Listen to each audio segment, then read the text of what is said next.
Olá, meus amigos e olá, minhas amigas, sejam bem-vindos e sejam bem-vindas a mais um episódio do podcast Dividida. Eu sou o Guilherme Milani, dividindo a tela aqui comigo, Vinícius Bringel. E aí, Bringel, como é que você tá? E aí, Milani, pessoal, belezinha? A gente vem trazer um tema que acho que era até esperado, né? Sim, Depois da eliminação do Brasil. Vamos falar de coisa. Eu, particularmente, gosto muito desse assunto, gosto bastante de Copa do Mundo. Gosto de falar de Copa do Mundo, seleção brasileira também. A gente vai dar uma passada, né? Desde o último título do Brasil, em 2002, para cá, as eliminações, os ciclos, o que, que aconteceu. Vamos criar aí uma discussãozinha sobre o que rolou nesse período dos últimos 20 anos, basicamente, de seleção brasileira. porque eu acho. Não, continue. Não, pode falar, pode falar. Não, porque eu acho que tem bastante coisa que dá pra gente comparar de todos os ciclos, né? Coisas positivas que se repetiram, coisas negativas que também se repetiram e coisas que aparentemente deram errado em 2002 e deram certo depois na conquista, e coisas que foi totalmente o oposto em outros ciclos, mas acabou não tendo conquista. Então é muito relativo, então dá pra fazer várias comparações assim. E no fim a gente não vai chegar a lugar nenhum. É, Mas é gostoso mais pra relembrar como foram alguns desses ciclos, né? Como o Brasil chegou para alguma dessas Copas, o que que aconteceu, qualquer e expectativa. qual que era a expectativa e como o Brasil e o que que ficou de lição ou não pro futebol brasileiro, né? Exato, a gente está falando do ciclo de 6 Copas, né? 2, 6, 10, 14, 18 e 22, é. É, São 6 Copas e são 6 ciclos diferentes, cara. É impressionante. Todos eles têm, claro, a sua diferença, mas assim, muita coisa difere na preparação de um e outro, e isso é legal. Falando em preparação, Bringel, preparação não, né? Não sei. Ia perguntar para você quem que controlou melhor a repercussão do final do casamento, o Tom Brady ou o Piquet? caralho, velho. Pô, do Piquet pelo menos tá sendo engraçado, né? Porque os caras ficam se Pois é. cutucando. Shakira fez uma música, ele vai lá ficar cutucando ela também. O Brady, mano, o Brady, porra, O Brady, se você não gosta dele, é divertido ver ele perder também. exato. Tem isso, né? O Brady eu fico mais, tipo, eu acabo ficando um pouco mais do lado da Gisele nesse sentido, porque, mano, o maluco tá com quase 50 anos nas costas, não larga o osso, E não tá jogando bosta não tá nenhuma. jogando porra nenhuma, e o cara, mano, parece que ele não sabe fazer outra coisa, tá ligado? Ele é tipo. Cresceu fazendo isso e não tem outro. Tipo, não tem hobby, tá Ele ligado? não tem, eu acho que, tipo, ele não quer nem ficar com a família dele, mano. Ah, vai tomar no cu dessas crianças aqui. Puta Não deve saco, nem mano. saber o nome se bobear, né? Tipo. Dá pra lançar essa criança Né? aqui? Tipo, Dá pra você ser meu receiver? Senão eu não viu? quero. Faz uma rota post ali pra mim. Se você fizer errado, eu não quero mais você, não. Não quero mais, não. Vai ficar sem herança. Ai, vamos falar de Brasil, vai, Brinjal. Bora Vamos lá. começar aí, Copa de 2002. Vamos lá. A Copa de 2002, como a gente já sabe, né? O pentacampeonato. Mas eu acho que antes de toda essa glória, essa alegria que 2002 proporcionou pra gente, teve muita coisa nos anos anteriores que vale a pena a gente relembrar um pouco mais todo esse processo até a conquista. O Brasil, que após o vice-campeonato contra a França e até mesmo naquele período do Mundial de 98 passou por algumas momento conturbado, né, com aquele problema do Ronaldo, que a gente não sabia o que aconteceu com ele, que ele sofreu um desmaio, se foi proposital ou não. Tem todo um monte de questionamento ali assim, que na época foi muito duro, mas acho que o pessoal relevou um pouco porque teve a conquista em 94 e o time ainda parecia muito promissor para o futuro. Mas logo após o Mundial da França, a escolha para técnico da seleção brasileira foi o Vanderlei Luxemburgo, que na época ele era o principal técnico brasileiro, com ótimos trabalhos recentes no comando do Palmeiras e do Corinthians. Ele foi, eu acho, duas vezes campeão brasileiro com o Palmeiras e uma com o Corinthians, se não me engano. Isso. E parecia ser o casamento perfeito com o melhor técnico brasileiro do momento. e a seleção brasileira. E após o início promissor conquistando a Copa América de 99, a equipe começou a passar por um momento conturbado, principalmente após a eliminação das Olimpíadas, que até aquele momento ali, e até a década seguinte, ainda tinha um peso muito grande é, nos técnicos brasileiros e na continuidade deles. Acho que Então, até a conquista, né? Até o Ouro de é, 2016 dá pra falar que pesou bastante, né? Porque ela também foi levada em consideração em outros ciclos mais pra frente. é verdade, porque ainda todas as Olimpíadas até ali, o Brasil sempre levava, se não força máxima, mas muita gente boa. Então, isso era algo que pesava bastante para o futebol brasileiro, para a mídia brasileira, essa conquista olímpica.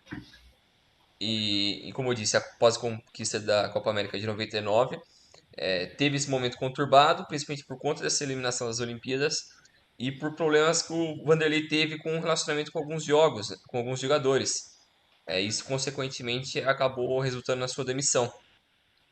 E após a saída dele, o Cantinho assumiu por uma partida. E depois o Emerson Leão assumiu a seleção brasileira por alguns meses, só por 3 jogos das eliminatórias, mas ele também teve alguns outros amistosos, mas também foi muito questionado por conta de algumas escolhas, deixando de lado alguns jogadores que vinham em boa fase e convocando jogadores que não tinham tanto apelo.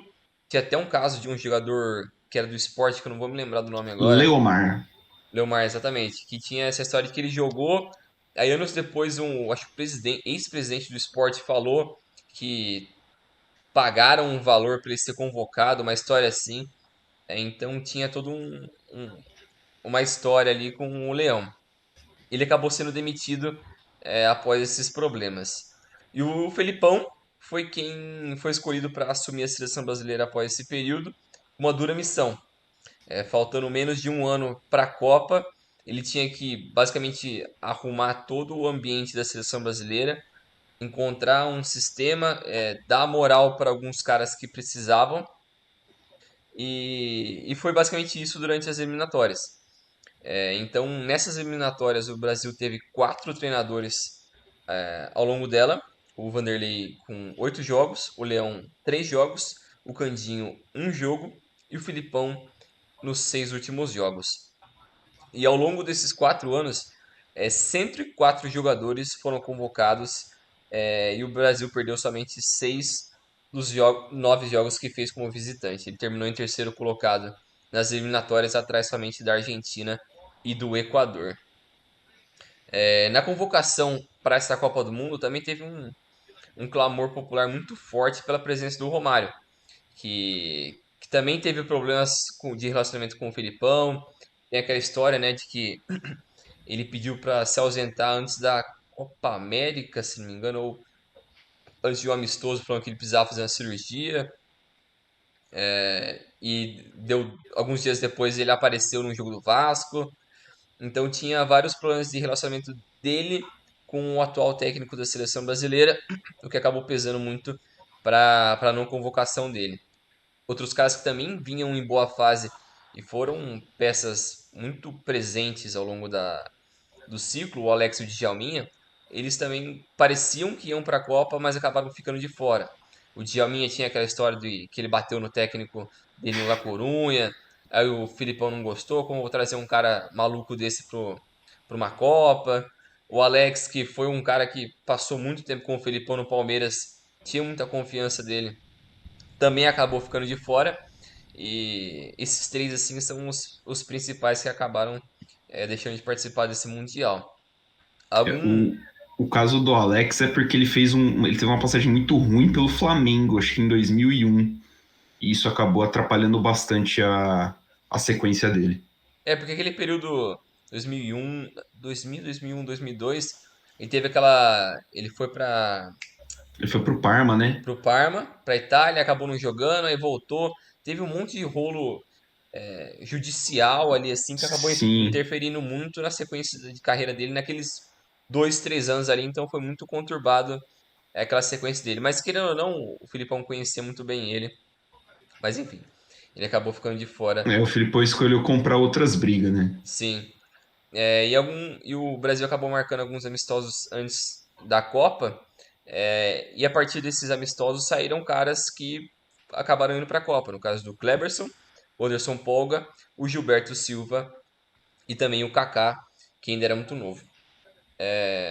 A campanha do Brasil na Copa de 2002 começou na partida contra a Turquia, que naquele grupo o Brasil ele era cabeça de chave do grupo C, que tinha Turquia, Costa Rica e China, um grupo bem tranquilo em tese para o Brasil começar bem a Copa do Mundo.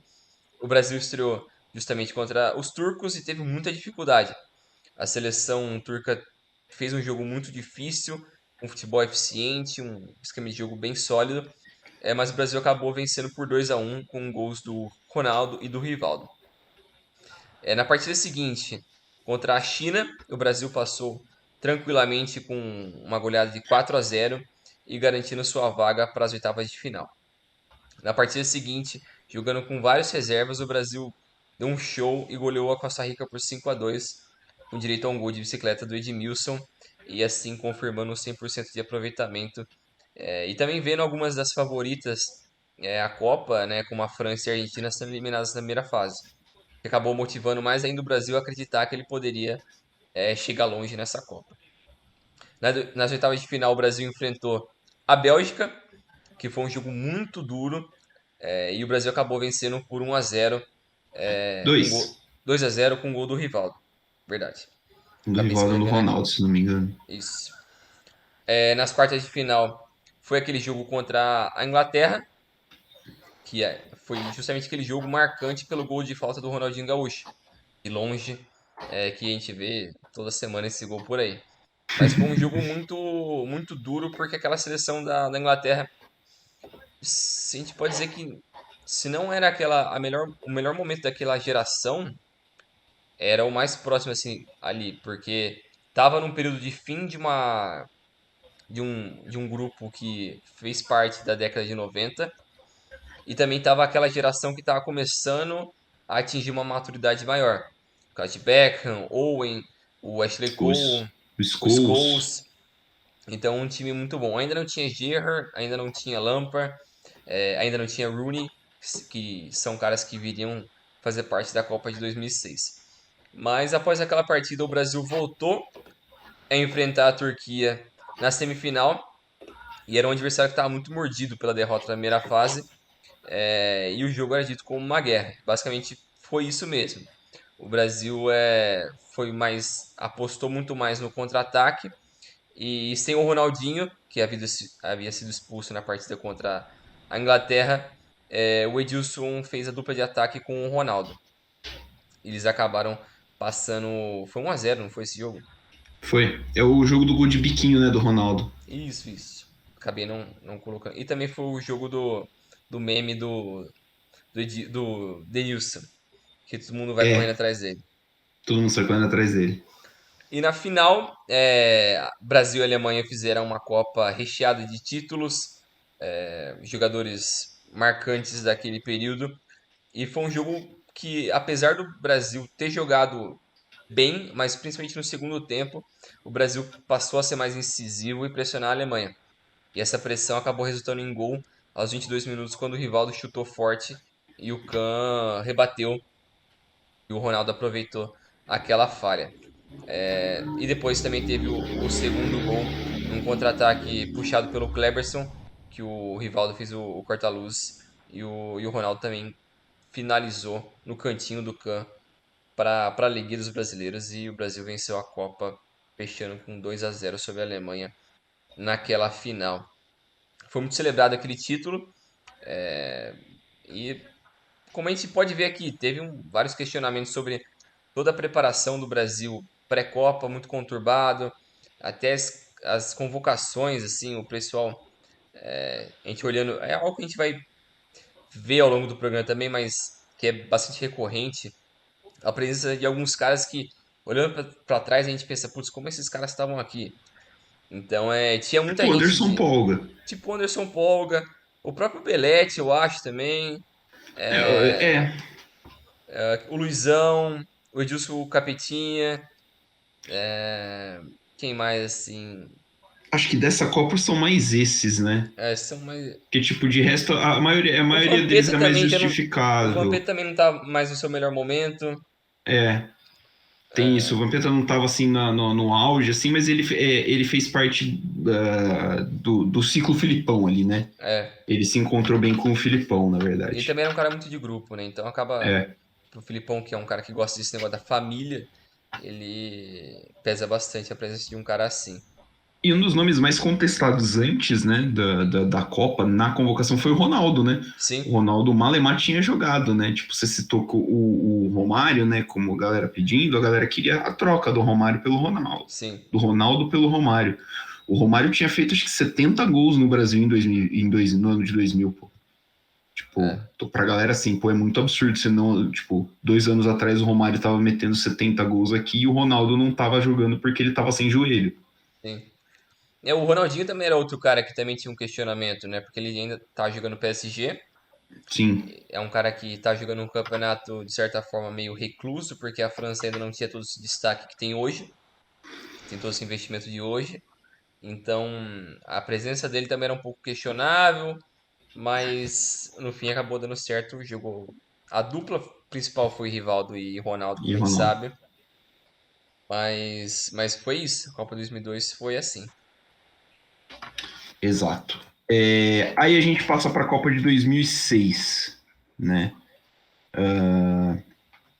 O Brasil chegou para a Copa de 2006 como uma das grandes favoritas. E é meio claro, assim, porque assim, a base da Copa de 2002 tinha sido mantida, né? Sim, O Filipão saiu da seleção, acho que logo depois, né, da Copa, foi assumir Portugal. é. E aí o Brasil, a CBF, sempre muito inovativa, trouxe o Parreira para ser treinador. O Parreira já tinha sido campeão em 94 com o Brasil, então você tem a soma aí, né, de um técnico campeão, um elenco que provavelmente seria muito aproveitado nos anos seguintes para tentar o bi na Alemanha em 2006. Além de ser atual campeão mundial, o Brasil ganhou a Copa América de 2004, a Copa das Confederações de 2005 e se classificou em primeiro lugar nas eliminatórias na Copa de 2006. A Copa América de 2004 é do gol do Adriano, né? Sim. Aquele nos acréscimos, o Brasil jogou aquela Copa América com o time B, descansou bastante os medalhões, né? O Ronaldo não jogou, o Ronaldinho não jogou. A Copa das Confederações também foi sem o Ronaldo e sem o Cafu, se não me engano, o Ronaldinho Gaúcho fez uma Copa das Confederações boa, também título em cima da Argentina. E os resultados assim dessa eliminatória arimbavam o Brasil como, cara, estamos chegando e vamos chegar firme, né? Uhum.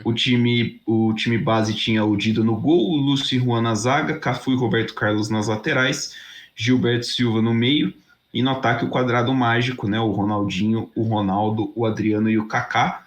Ronaldinho e Kaká de meias, né? Uhum. Basicamente, e o ataque com Adriano e Ronaldo. No banco você tinha caras que estavam despontando como o Robinho, como o Cicinho, tinha boas opções, como por exemplo, surgindo junto com o Robinho tinha o Diego, né? E nessas condições o clima do Brasil era um otimismo latente, né? Para o Hexa. No exterior também se falava muito que a grande favorita era a seleção brasileira, e o Pelé, que já é saudoso Pelé, não criticou, né? Mas ele foi muito criticado porque achou que o Brasil não ia ganhar a Copa. Uhum. E deu uma declaração, falou, e a galera caiu de pau em cima dele. Ele já tinha criticado um pouquinho a galera do Penta, né? Falou que não botava fé, e por isso até a galera do Penta nunca foi muito com a cara dele. Então, essas rusgas se mantiveram. O zagueiro volante faz tudo. Edmilson foi cortado da convocação por causa de uma lesão no joelho. E o Parreira convocou o Mineiro do São Paulo, que tinha acabado de ser campeão mundial, né? Fez o gol do título mundial do São Paulo contra o Maior Liverpool. jogador daquele ano. Não existe clubismo nessa frase que o Brinjal falou. Ballon d'Or. Ele foi convocado, então, o Mineiro, para o lugar do Edmilson, que também é em São Paulo. A preparação da seleção foi na cidade de Weges, na Suíça, acho que é assim a pronúncia. E assim, a grande crítica dessa Copa, acho que é a preparação, né? Sim, Que foi uma farra, tipo, jornalista putaria. tendo acesso ali a treino direto, torcedor, assim, 5 mil torcedores, todos os treinos, eles viraram, tipo, celebridades, não que eles não Sim, sejam, né? é. Mas eles é, foram alçados a um nível muito grande de celebridades numa cidadezinha pequena da Suíça. Os jogadores passavam treino fazendo malabarismo para o público, a comissão técnica falava que tinha que dar espetáculo para a galera que ia lá. Então, assim, ainda na cidade, o Ronaldo, o Adriano e o volante Emerson foram para uma boate numa noite de folga, tiraram foto com a galera, depois falaram que não foram para boate, e aí um jornal divulgou a foto, aí falaram, opa, parece que a gente estava lá mesmo. Cara, é uma farra, né? É. Tipo, assim, é uma preparação totalmente nas coxas. Mesmo com tudo isso, a seleção continuou sendo apontada como favorita, né? Pouca gente criticava. Uma delas é a Placar, que fez uma matéria criticando o quadrado mágico, destacando que o Cafu e o Roberto Carlos não estavam nas melhores fases no clube deles, né? É. E isso ameaçava as chances de título do Brasil. Quando todos chegaram à Alemanha, veio a polêmica, né? Dizia-se na imprensa que o Ronaldo estava gordo. O presidente Lula perguntou para o Parreira se ele estava gordo, se o Ronaldo estava gordo. O Ronaldo não gostou e disse que havia boatos de que o presidente bebia muito. Clima muito gostoso, né? Saudável. Muito saudável. E Cara, assim, foda. eu lembro de uma matéria do Lance É. que existiu uma preocupação perto da estreia que o Ronaldo tá com bolha no calcanhar por causa da chuteira nova. Nossa. Tipo, não sei que tem, o Ronaldo tá sentindo uns desconfortos que ele tá com bolha por causa da chuteira. Nossa. Era esse o naipe do negócio. A torcida brasileira apostava muito no Ronaldinho Gaúcho, né? O Ronaldinho vinha de boas campanhas com o Barcelona, tinha sido o melhor do mundo pela FIFA em 2004 e 2005, e era a grande Copa dele, né? Ele foi um jovem que estava no elenco ali em 2002. Ele foi muito importante no jogo contra a Inglaterra, principalmente, mas assim, ele não era o protagonista. Em 2006, esperava-se que ele e o Kaká fossem os protagonistas, principalmente ele, no caso, que era 2 vezes melhor do mundo, fosse o É. protagonista da Copa. A festa que foi vista em Wedges continuou na Alemanha, os jogadores treinavam naquela, né? Treinavam naquela nhaca, indo para balada e os caramba. O Brasil estreou contra a Croácia no dia 13 de junho em Berlim. A Croácia vai aparecer aqui ainda, né, de novo. A seleção jogou mal, foi um jogo difícil. O time croata, limitado na época, né, mais limitado ainda na época, fez um jogo muito difícil, mas o Brasil fez 1-0 com gol do Kaká. Ronaldo e Adriano foram meio mal, e aí isso comprometeu o quadrado, e é a grande crítica, né, que se tinha ao quadrado, porque o Ronaldo e o Adriano eram jogadores de características assim relativamente parecidas, né? Aham. Então, tipo, o quadrado ficava meio sem função com esses dois caras, e pedia-se a substituição de um desses dois pelo Robinho. E é difícil, porque de um lado você tem o Adriano que estava em melhor forma e do outro lado você tinha o Ronaldo. E não dá simplesmente para você pedir para o Ronaldo sair da seleção, né? É mais difícil. O Ronaldo que foi muito criticado também durante essa Copa, né? Claro, ele foi Aham. muito cobrado. No dia 18 de junho, o Brasil jogou contra a Austrália em Munique. O time jogou um pouquinho melhor, a dupla de ataque melhorou, mas o Brasil tomou um sufoco, não foi o seu melhor, fez 2-0 na Austrália, que era um time mais fraco, né? Acho que era um time mais. Teoricamente era um time mais fraco. E fez 2-0, gols de Adriano e Fred, ou Fred Chaves. E aí depois, com essas 2 vitórias, o Brasil se classificou com antecedência. E no último jogo da primeira fase, o Parreira escalou um time reserva para dar uma chance para a galera jogar, né? E também para dar uma rodagem no elenco, né? Se precisasse, ninguém estaria estreando em uma situação mais de fogo, né? E foi, acho que, o melhor jogo que o Brasil fez na Copa, 4-1 no Japão. 2 gols do Ronaldo, um gol do Juninho Pernambucano e um gol do Gilberto, A seleção do Japão era treinada pelo Zico. Então o Brasil passa com 100% de aproveitamento, mas naquelas, né? Tipo, não é um futebol muito É, aprazível. O mata-mata começa e o Brasil vai pegar a seleção de Gana, então aí já é mais um adversário um pouco mais acessível. E aí o Brasil, acho que foi a melhor atuação do Brasil na Copa com o time titular, né? é. Assim, 3-0 foi um jogo que o Dida fez muitas defesas. Eu acho que até um jogo que o Ochoa fechou o gol essa Copa, não foi o Ochoa, ou foi o Chesney. Foi Polônia e Argentina, o Chesney quebrou o recorde do, do Dida de defesa nessa Copa, alguma coisa assim. O Dida fez umas 7 ou 8 defesas nesse jogo, mas o Brasil fez 3-0. O Ronaldo fez mais um gol e se tornou o maior artilheiro da história das Copas com 15 gols. O Cafu se tornou o brasileiro com mais partidas em mundiais com 19. O Brasil foi o primeiro país a chegar à partida de número 200 em mundiais e também atingiu 11 vitórias consecutivas, já contando com a 7 do Penta em 2002. Além do Ronaldo, o Adriano e o Zé Roberto fizeram gols. E aí a seleção se classificou para chegar nas quartas de final.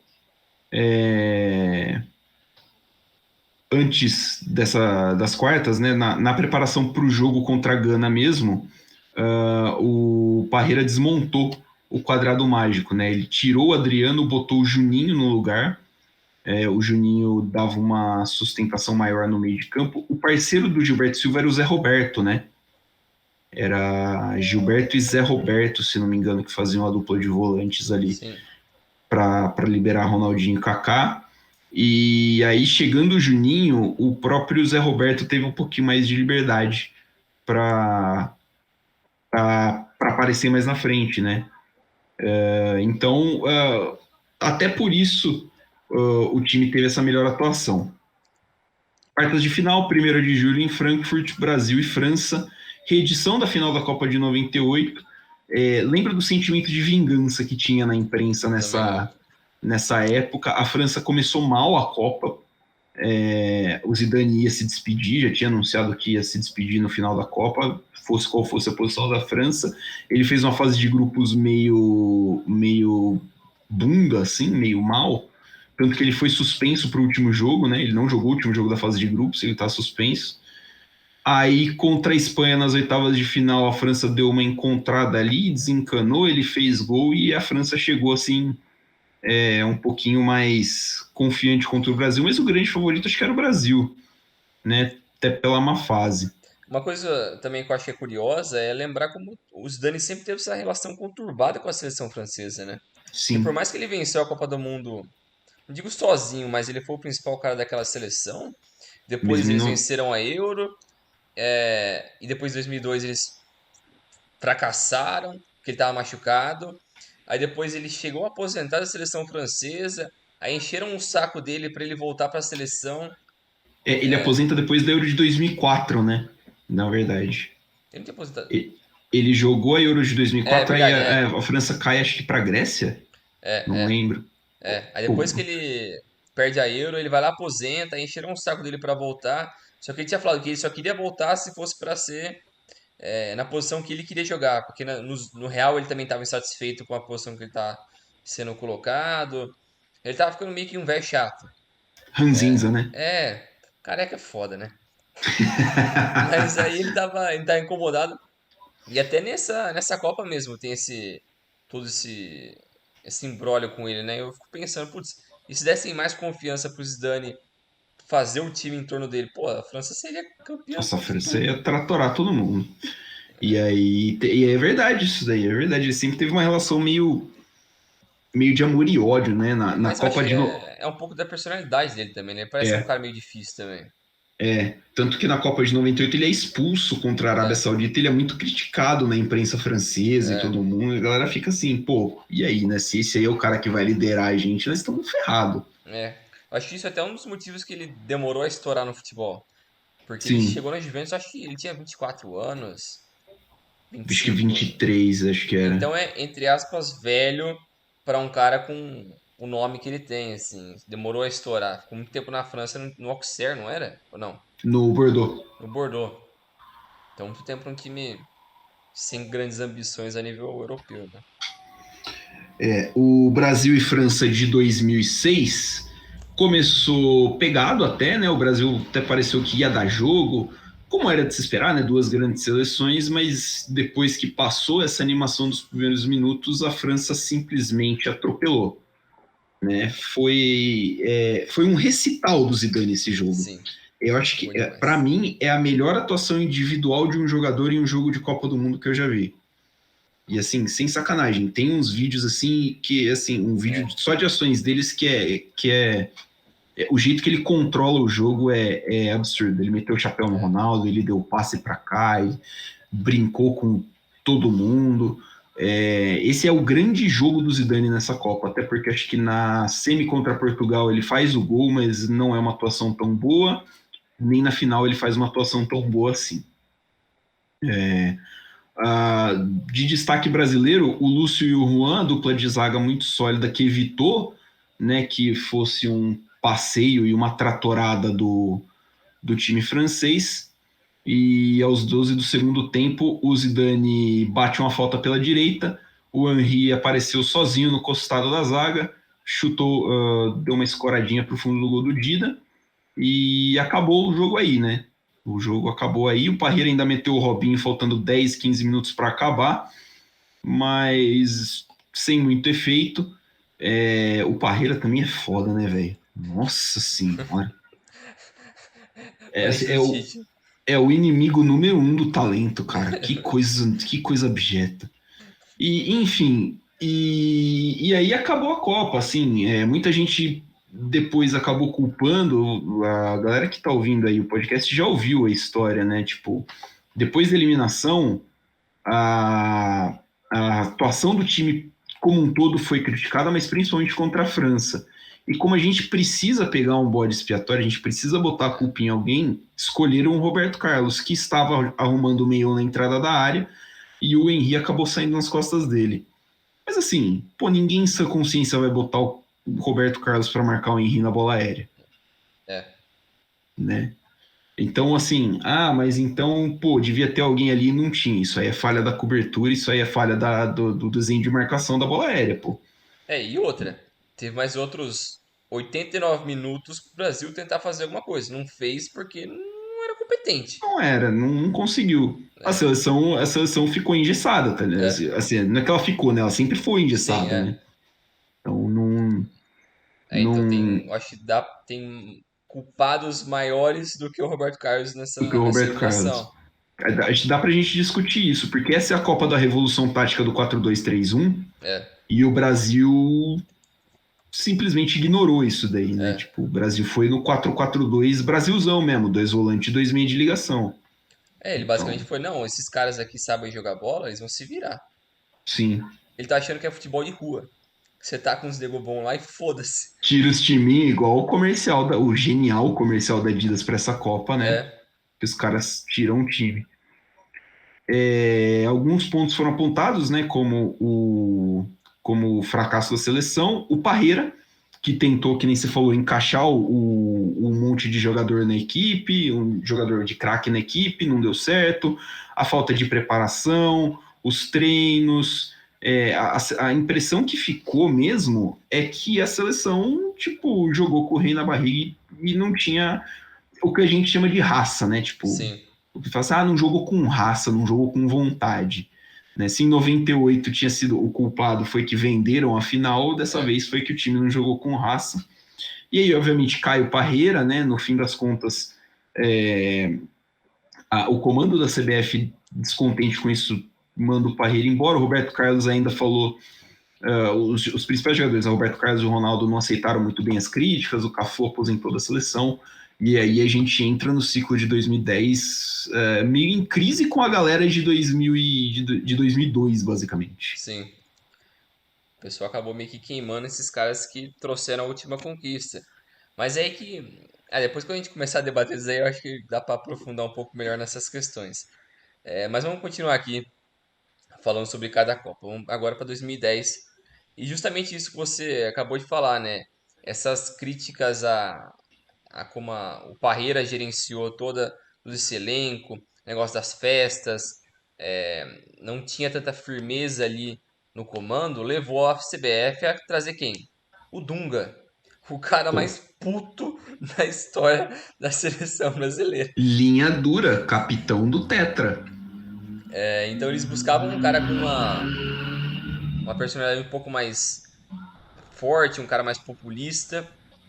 Então eles acabaram escolhendo ele por conta dessas críticas à falta de vontade, a essa cobrança por raça, que faltou nessa seleção, em tese faltou nessa seleção brasileira de 2006. Com um futebol um pouco mais pragmático e focado em contra-ataques, em velocidade, o técnico conquistou a Copa América de 2007 e sete e a Copa das Confederações de 2009 e a classificação antecipada à Copa do Mundo, mas acabou ficando com o bronze nas Olimpíadas, que era, de novo, ainda era algo importante para a seleção, para o Brasil, né, naquele período. Uma campanha marcada por muitos empates, foram sete. O Brasil se classificou sem sustos na eliminatória e chegava à África do Sul como um time favorito pela sua solidez e pelos resultados recentes por conta dessas conquistas que eu acabei de falar. Além das eliminatórias, o Brasil disputou duas competições oficiais, a Copa América sem os medalhões de 2006. Se destacaram o Doni, o Daniel Alves e o Júlio Batista, que foram à Copa de 2010. Nas Olimpíadas de 2008, o Thiago Silva acabou ganhando espaço, enquanto o Ronaldinho Gaúcho, o Diego e o Marcelo acabaram decepcionando e ficaram de fora das convocações. Nas eliminatórias, Júlio César e Luiz Fabiano acabaram sendo destaques. E na Copa das Confederações, o reserva Alexandre Pato acabou virando. Não, acabou se tornando a convocação. Não, tá errado aqui. Não, nossa, o texto ficou meio confuso, mas o Grafite foi convocado porque o Pato ficou na reserva da, Exato. da Copa das O Confederações. Grafite que vivia no seu melhor momento ali, artilheiro da Bundesliga, campeão com o Wolfsburg, seu melhor momento da carreira. Até ali ele era um bom jogador. Beleza que Sim. daqui a pouco a gente vai falar que ele é um merda, mas ele era um bom Mas jogador assim, naquele não, ele é um período. bom jogador. Eu tava vendo, fazendo essa parte da pesquisa, e eu tava vendo que o Grafite deu uma declaração uns anos depois que falou que ele, se fosse o técnico, teria convocado o Adriano. É, O Adriano que era bem especulado ainda, né? Ele tinha voltado pro futebol brasileiro, tava numa sequência da hora com o Corinthians já. mas ele já tava no Corinthians nesse momento? Ele não tava na Roma ainda? Tava. Não, 2010 ele tava no Corinthians já. Ele chegou, acho que começo de 2010. Chegou pra vir pra Copa mesmo. Porque eu Jogar lembro que primeiro. ele foi pra Roma no início da temporada, no meio da temporada, né? Ele saiu no meio de 2008 pra Roma, né? Que ele jogou, acho que o Paulista de 2008 pelo São Paulo. Aí acho que ele foi pra Roma. Não, ele foi pra Roma depois do Brasileiro do Flamengo. Ele foi depois. Ele chegou a fazer jogou o Carioca com o Wagner Love. Ele chegou a jogar com ele. Tinha até o Império do Amor, que os caras inventaram essa merda aí. Foi 2010 Caraca, é daí. verdade. Mas enfim, as maiores críticas na convocação de 2010 foram as ausências do Ronaldinho Gaúcho, do Ganso e do Neymar, que despontavam como craques no Brasil naquele momento. Mas apesar disso, os maiores questionamentos acabaram sendo em relação ao Doni e o Grafite. Em 2020, o Dunga falou isso que o Milan acabou de falar, né? Que o Adriano não foi à Copa por conta dos treinos, a falta de treinos do Flamengo. A campanha do Brasil em 2010 começou com uma vitória sobre a Coreia do Norte por 2-1. Os asiáticos que complicaram a vida dos brasileiros com uma retranca de 8 jogadores, quase sempre atrás da linha da bola. O poder de criação também foi muito limitado pela fraca atuação do Kaká, que vinha de uma lesão pelo Real Madrid, também um momento muito ruim pelo Real Madrid. Então ele não estava 100% naquele momento. Na segunda partida, uma vitória de 3-1 sobre a Costa do Marfim. Aquele que para mim foi a melhor partida do Brasil naquela Copa, porque apesar de ser um jogo muito violento, o Brasil mostrou domínio, foi uma partida muito boa do Elano, do Luiz Fabiano, que acabaram, pelo menos do meu ponto de vista, foram os dois dos principais destaques do Brasil naquela Copa e acabaram meio que sendo. Eles não foram apontados como culpados porque tinham outros É, caras ali para apontar o dedo, mas piores. sim, mas eles eu acho que não mereciam isso, eu acho que eles mereciam um pouco mais por tudo que eles fizeram ali. No último jogo da primeira fase, o Brasil empatou com Portugal em 0-0, um primeiro tempo muito duro e um segundo tempo bem fraco. O Daniel Alves e o Neymar e o Nilmar substituíram o Elano e o Robinho. Eles tentaram bastante, mas acabaram não tendo muito sucesso naquela partida. Nas oitavas de final, o Brasil venceu o Chile por 3-0. Esse que era o adversário favorito da Era Dunga. Em 6 jogos nesse período do Dunga na seleção brasileira, o Brasil marcou 25 gols, média de 4 gols por partida. Que porra é essa? É muito maluco, cara. O Chile apanhou muito do Brasil nessa época. Esse estilo de contra-ataque do Brasil tinha muita força contra a seleção chilena nesse período. Nas quartas de final, o Brasil enfrentou a Holanda, que contava com um destaque, com desfalques no meio-campo. O Elano não havia se recuperado de uma lesão que ele teve no segundo jogo, se não me engano, contra Isso, a contra a Costa. Costa do Marfim. E o Isso. substituto desse jogo, que era para ser o Ramires, acabou sendo suspenso no jogo contra o Chile, então ele colocou o Daniel Alves na meia, e ao invés de utilizar jogadores que eram mais da função, como o Júlio Batista e o Cleberson. E esse jogo, eu acho que todo mundo também lembra muito bem que foi o jogo da falha do Júlio César no gol do Snyder, que foi a expulsão do Felipe Melo no pisão contra o Robin.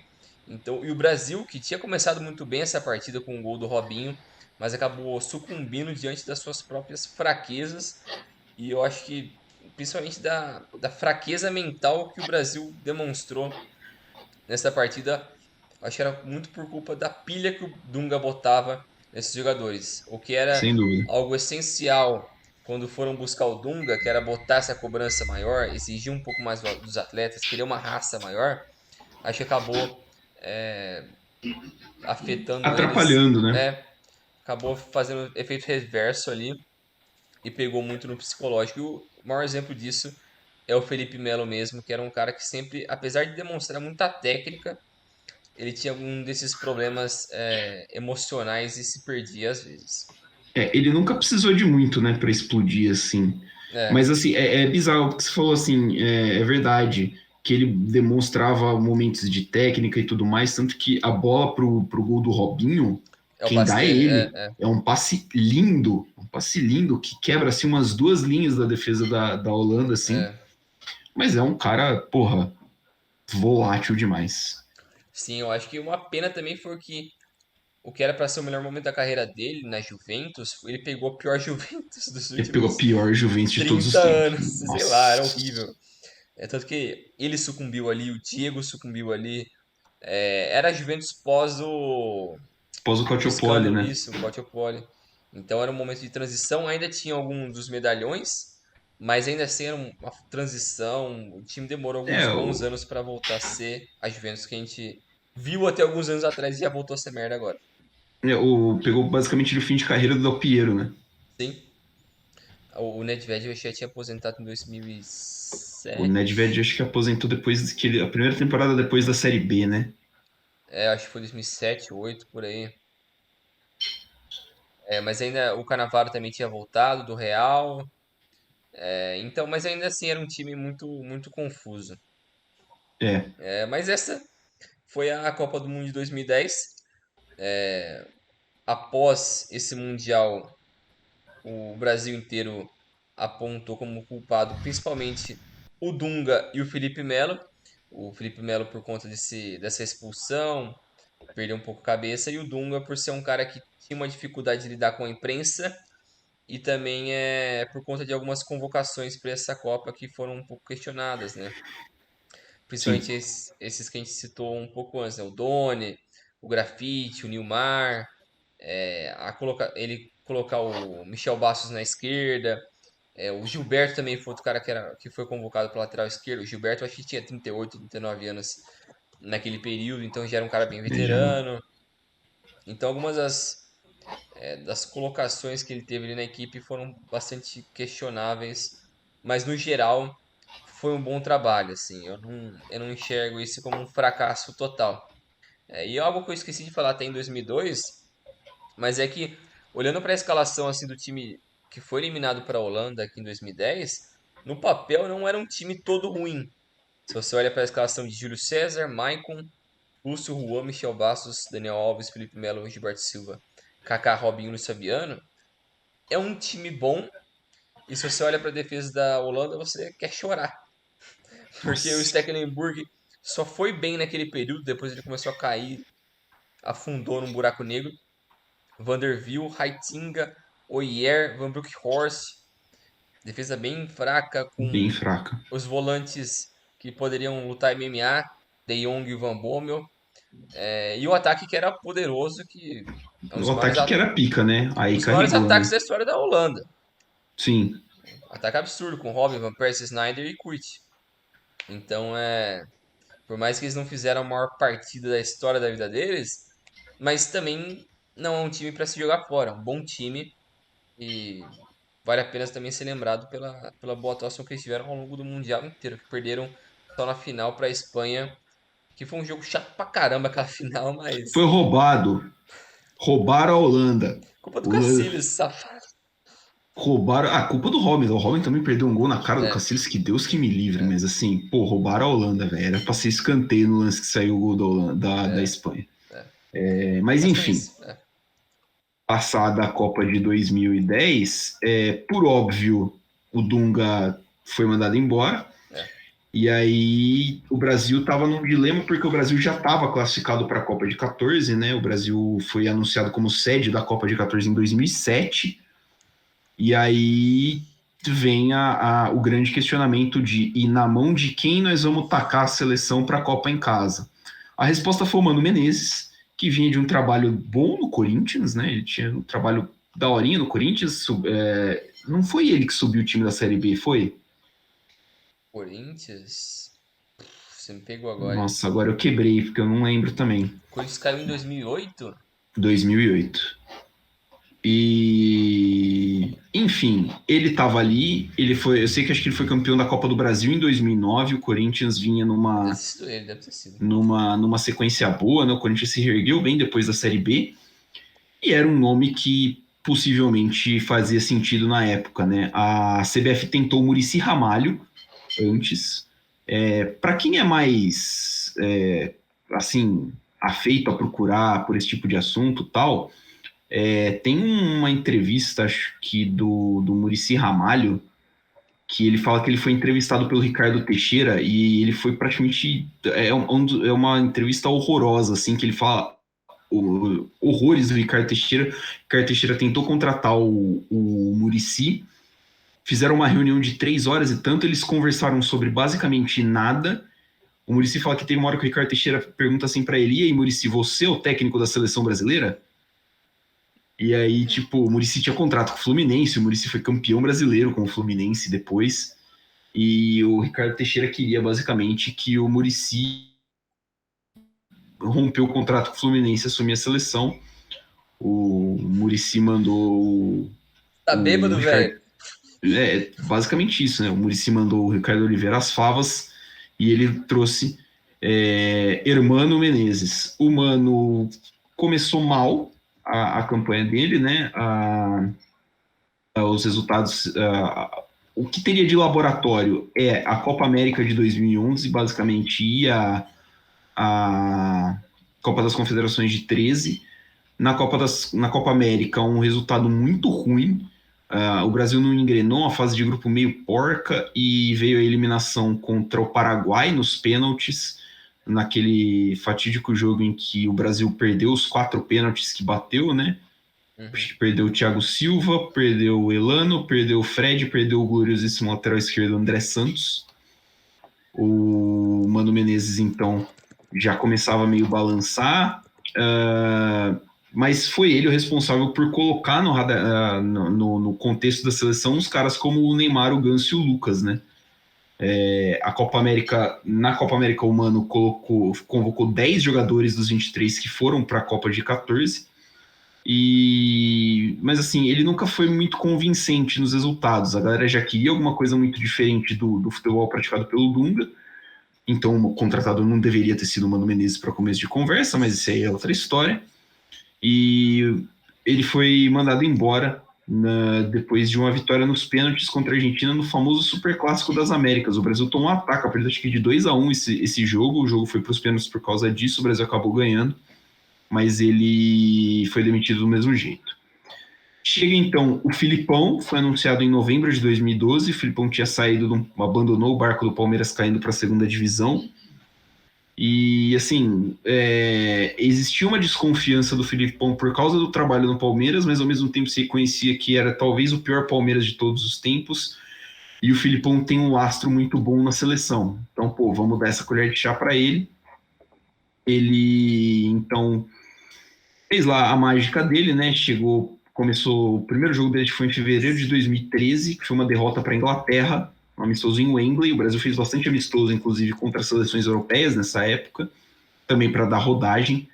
E na Copa das Confederações, jogando em casa, o Brasil simplesmente atropelou todo mundo, né? Acho que o jogo mais difícil foi contra o Uruguai, se não me engano, na semi, que o gol do Paulinho salvou a seleção, mas ganhou com tranquilidade da Espanha. E isso deu um boost de confiança muito grande pro torcedor e também para a seleção como um todo. Na convocação, o Felipão tinha 1 ano e meio de trabalho, né? E nesse 1 ano e meio ele convocou 48 jogadores no total. Na lista dos 23, a Folha ressaltou que era a seleção mais inexperiente em Copa do Mundo desde 1950. E inexperiente não quer dizer jovem, porque tinha muito jogador com idade não avançada, mas com certa experiência. O Fernandinho jogou acho que com 26, 27, tinha o Dante já com mais de 25, o Luiz Gustavo também apareceu nessa lista com mais de 25. Da equipe campeã da Copa das Confederações de 2013, 16 jogadores estiveram na Copa de 14, e o Filipão não levou caras como Ronaldinho Gaúcho, Kaká e Robinho. Ele citou que não ia conseguir controlar tão bem o elenco quanto ele controlou na Copa de 14, mas não tinha muito clamor por esses caras, não. O Kaká já vinha meio bichado, né? Já estava com muitos problemas de lesão. O Ronaldinho já era um ex-jogador em atividade, e o Robinho estava na China ou estava voltando da China nessa época? Essa eu não vou lembrar. Porque ele foi para o Santos em 15 pela última vez? Acho que é isso. Ele já tá na China, então.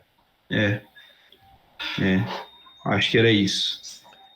E aí? Nossa, depois ele ainda foi pro Galo, né? Ele jogou no Galo. Ele tem uma passagem pela... Nossa, o Robinho rodou também.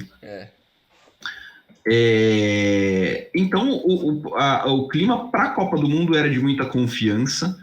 O Neymar vinha numa fase boa, ele tinha se adaptado na primeira temporada no Barcelona e era o cara que, pelo que ele fez na Copa das Confederações, parecia pronto para chamar a responsabilidade. Então o Brasil abre a Copa de 14 contra a Croácia no estádio do Corinthians, e com 5 minutos de jogo o Marcelo faz um gol contra. O Brasil se recuperou bem ainda nesse jogo, ganhou o jogo por 3-1, mas só conseguiu a virada graças a um gol de pênalti no Fred, que não foi pênalti. A arbitragem, inclusive, foi muito criticada nesse jogo. No segundo jogo contra o México, o Brasil parou na parede, Memo Ochoa, né? O Ochoa fez começou ali a consolidar de ver seu nome entre os grandes goleiros da história das Copas, fez uma partidaça, fechou o gol, o jogo ficou 0-0, mas o Brasil jogou melhor. O jogo contra Camarões, que foi o terceiro do grupo, o Brasil deitou 4-1, 2 do Neymar, gol do Fred também, para dar uma confiança. O Fred tinha sido muito criticado pelos 2 primeiros jogos, né? Ele não tinha jogado bem, e o Brasil avançou de fase para pegar o Chile, né? Nas oitavas de final, o Chile, que passou em segundo no grupo da Espanha, que era atual campeão do mundo e que caiu, né, de forma meio vexatória contra Holanda, Chile e Austrália. O Chile, que foi o principal adversário da Era Dunga, né, o adversário que mais tomou gol da Era Dunga, mas não era mesmo, era uma geração um pouquinho melhor do Chile. O Brasil começou bem, fez o gol cedo, fez 1-0 cedo, tomou um gol de empate antes dos 30 minutos do primeiro tempo e simplesmente deu pane. E Sim. aí a seleção fez um jogo nervoso, não conseguiu desenvolver, o jogo terminou empatado, o jogo foi para prorrogação, na prorrogação o time não conseguiu render, e aí o Pinilha meteu uma bola no travessão, faltando, sei lá, 15 segundos para acabar o tempo regulamentar, a bola não entrou, o jogo foi para os pênaltis. Dos pênaltis, o Júlio César fez a mágica, pegou dois, acho, se não me engano, foram dois pênaltis defendidos pelo Júlio César, e a seleção brasileira acabou passando de fase, mesmo com dois pênaltis errados também. Quartas de final, jogo contra a Colômbia. Aliás, esse jogo contra o Chile, ele é a exceção de uma regra que eu tenho para o Brasil. Se o Brasil faz um jogo de oitavas de final bom, o Brasil não vai ganhar a Copa. Faz sentido. Você pode ver, todas as oitavas de final que o Brasil joga bem, o Brasil cai praticamente no jogo seguinte. Né? A É, exceção é 2002 não foi muito bem. Pegou a 2002 Bélgica, foi um jogo difícil contra a né? Bélgica. É, E aí você pega 2006, fez um jogo bom contra a Gana, caiu para a França. Em 2010 fez um jogo bom contra o Chile, caiu para a Holanda. é, Serve para as outras eliminações seguintes. maldição. O jogo contra a Colômbia foi um pouco mais tranquilo. Né? O Thiago Silva fez o primeiro gol logo no começo, deu uma tranquilidade. O time da Colômbia parecia já que já tinha batido no teto na Copa do Mundo, né? Tinha eliminado a seleção do Uruguai na fase anterior. E o Rames Rodrigues não fez a partida brilhante que ele estava fazendo toda semana na Copa. Então, o jogo 2-0, golaço de falta do Davi Luiz. E a notícia ruim mesmo foi a lesão do Neymar. E Sim. aí começa a pegar, né, a questão que é o emocional da seleção. Aí depois aqui no roteiro eu coloquei entre parênteses, em caixa alta, os dois piores jogos da história da seleção brasileira, que é a semifinal contra a Alemanha e é a decisão do terceiro e quarto. Acho que não preciso nem entrar muito em detalhes sobre esses jogos, porque a gente, deveria estar tipo, bem fresco na nossa memória a humilhação que foi a semifinal. E, cara, o jogo do terceiro lugar foi tão feio assim que tipo, o Brasil simplesmente não competiu Eles nesse abandonaram. jogo. Tipo, acho que nem tinha o ânimo para isso. Eu acho que, assim, se pudesse, se fosse oferecido para a seleção brasileira, falar assim, viu, vocês querem não jogar e a gente dá um WO, a gente abole o jogo do terceiro lugar para essa Copa, os caras iam topar, Sim. né? Então fica aí, aconteceu então o maior vexame da história da seleção brasileira logo depois. Pós-Copa, muitas críticas foram feitas, principalmente em relação ao jogo da Alemanha, pela escalação, pelo caso da lesão do Neymar, do jeito que ele foi tratado. O Neymar viajou de volta de Fortaleza para Granja Comari no avião com os caras e dizem que ele estava numa cama de hospital, gemendo de dor e os caramba, e os caras no avião vendo isso e tendo que jogar com o cara depois. E a mídia bateu assim muito em alguns pontos. Reconstrução completa, vergonha mundial, já ventilava-se a ideia de um técnico estrangeiro, porque os brasileiros são burros e não presta. Falaram da cartinha da Dona Lúcia, que também é uma palhaçada do Essa pessoa caramba. não existe, né? Não, ela não existe. Apontaram-se muitos culpados, entre eles Davi Luiz, Fernandinho, Luiz Gustavo, Dante, Maicon e Felipão. E tendo todo esse cenário que pedia, né, uma reconstrução do futebol brasileiro de baixo para cima, a CBF contratou o Dunga de volta, o que não faz o menor sentido.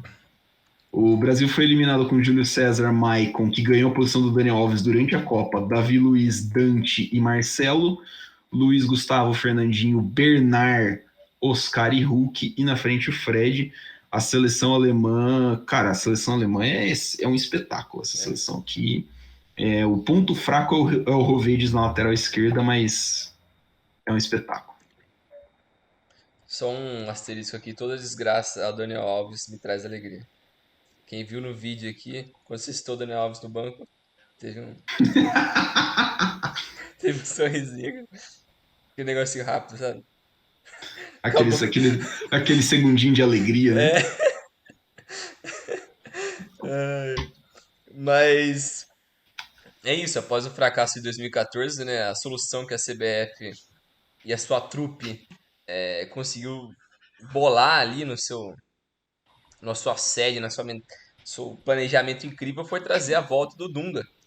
E com isso ele trouxe alguns caras que haviam sido deixados para trás com o Felipão em 2014. Ele trouxe de volta Robinho, Miranda, o Tardelli e colocou alguns jovens no elenco como o Marquinhos, o Fabinho, o Casemiro, o Coutinho. Começou a dar um pouco mais de rodagem para esses caras que eram o futuro da seleção brasileira.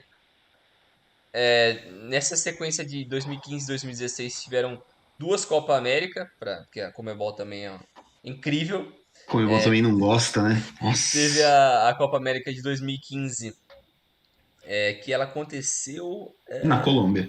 na Não, eu Colômbia. esqueci de colocar no roteiro, mas esse na Colômbia aí se refere à Copa América. O Brasil foi eliminado para o Paraguai nos pênaltis em 4-3. Eu lembro que o campo era um lixo, era uma Também. coisa horrível. O Brasil acabou sendo eliminado ali. E no ano seguinte, na Copa América Centenário, aquela mesma que aconteceu nos Estados Unidos, o Brasil acabou ficando de fora na fase de grupos mesmo. Num grupo que quem liderou foi o Peru, o Equador ficou em segundo. O Brasil só ficou à frente do Haiti no grupo B. O Brasil, inclusive, fez 7-1 no Haiti, né? Vingou o Exato. 7-1 da Alemanha no coitado do Haiti. Com gol de Lucas Lima. Caralho, Craque. isso é louco. E o Brasil acabou perdendo para o Peru na última rodada dessa fase de grupos e acabou sendo eliminado. Após essa eliminação vexatória na Copa América Centenária, isso acabou derrubando o técnico Dunga e a CBF acabou trazendo o Tite, que era o melhor técnico brasileiro naquele momento. Ele que vinha nos anos anteriores sendo campeão com o Corinthians Sim. brasileiro, Libertadores, Libertadores, Mundial. Mundial. Então ele parecia ser a escolha mais óbvia para comandar a seleção brasileira na sequência até a Copa de 2018. Ele já aparecia em 14, né? Na verdade. Sim, mas eu Ele acho já aparecia o nome certo em 14, depois da Mas demissão do Filipão. parecia que a CBF não gosta de pensar muito, não tem muita paciência.